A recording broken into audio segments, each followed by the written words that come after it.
Tollywood অভিনেত্রী সুস্মিতা রায়ের ব্যক্তিগত জীবন নতুন করে বিতর্কের কেন্দ্রবিন্দুতে। সামাজিক যোগাযোগ মাধ্যমে তিনি সাবেক স্বামী সব্যসাচী চক্রবর্তীর বিরুদ্ধে একাধিক গুরুতর অভিযোগ তুলেছেন, যা ঘিরে চলছে তুমুল আলোচনা।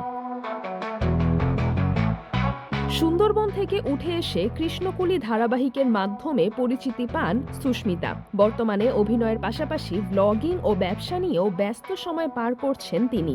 ২০২৫ সালের ২০ মার্চ নিজের জন্মদিনেই স্বামী সব্যসাচীর সঙ্গে বিচ্ছেদের ঘোষণা দেন সুস্মিতা। যৌথ বিবৃতিতে তারা জানান, পারস্পরিক মতভেদের কারণেই এই সিদ্ধান্ত। পরে পরিবার থেকেও বিষয়টি নিশ্চিত করা হয়। তবে বিচ্ছেদের কিছুদিন পরই নতুন করে আলোচনায় আসেন তিনি। চলতি মাসে বিয়ের ছবি প্রকাশ করে নতুন জীবনের ইঙ্গিত দেন সুস্মিতা।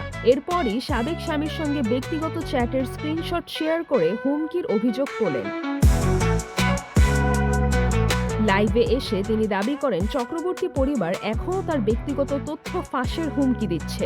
একই সঙ্গে নিজের একাধিক সম্পর্ক ও বিয়ের বিষয়েও খোলামেলা কথা বলেন। তিনি সাবেক স্বামীর বিরুদ্ধে একাধিক নারীর সঙ্গে সম্পর্ক এবং বিকৃত আচরণের অভিযোগও তোলেন।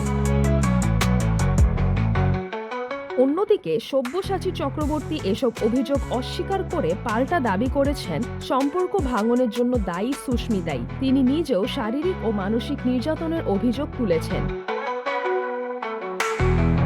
ঘটনাটি ঘিরে সামাজিক মাধ্যমে চলছে তীব্র বিতর্ক। কেউ সুস্মিতার পক্ষে, কেউ বা সব্যসাচীর পাশে। তবে অনেকেই মনে করছেন, অতীতের দ্বন্দ্ব ছেড়ে নতুন জীবনে মনোযোগ দেওয়া উচিত দুই পক্ষের। সিজরাতুল আভা, দৈনিক আমার বাংলাদেশ।